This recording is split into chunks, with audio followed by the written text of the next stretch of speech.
কাকে চাও তুমি?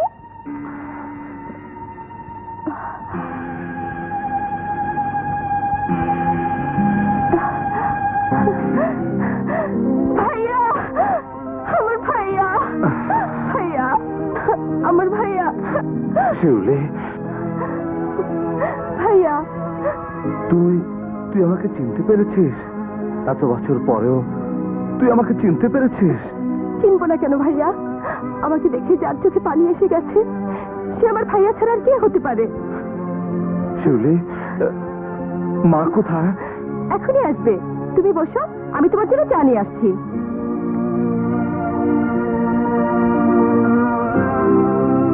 মুদি ভাই, মুদি ভাই, মুদি ভাই। আরে শিউলি, একাই এসেছো? হ্যাঁ মুদি ভাই, অনেকদিন পর আমার ভাইয়া এসেছে। একটু চিনি আর চা পাতা দাও না, পরে হিসাব থেকে কেটে নিও। শোনো শিউলি রানী, কেন এই ছোটখাটো হিসাব রেখে নিজের জীবনটা বরবাদ করতে চাও? একটি রাত তুমি আমার সঙ্গে কাটাও, আমি তোমাকে মালামাল করে দেব। হারামির বাচ্চা!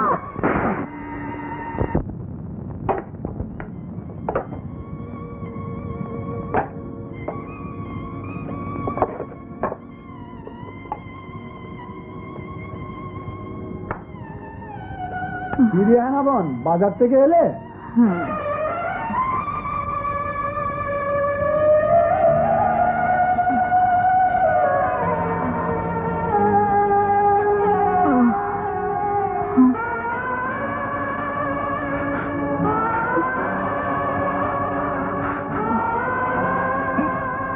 মা,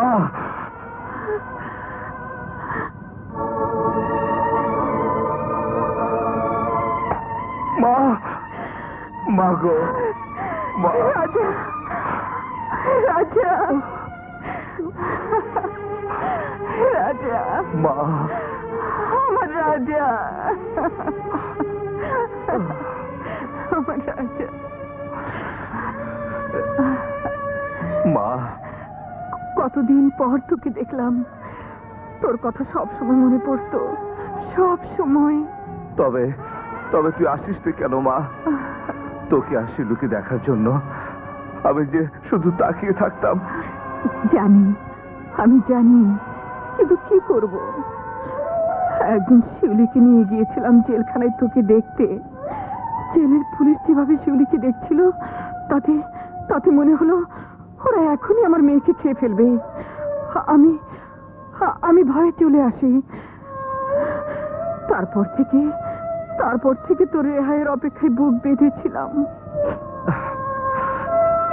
তুই আর চিন্তা করিস না মা, আমি এসে গেছি, আর কোনো দুঃখ থাকবে না।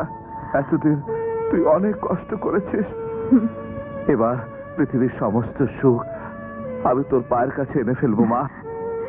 একটা কথা মনে রাখিস বাবা, পৃথিবীর সমস্ত দুঃখ আমি সইতে পারবো, কিন্তু কিন্তু কোনো পাপের কামাই আমি খেতে পারবো না।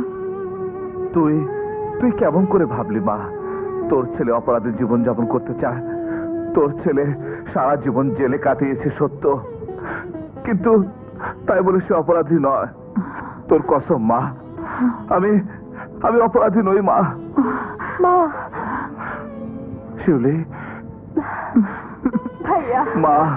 রাজা, কেউ তোকে কাজ দেবে না, দেশটা একদম হারামিতে ভরে গেছে। এর চাইতে তুই আমার সাথে কাজে লেগে যা। গুলিস্তানে মোড়ে সারাদিন পকেট মারলে কামাই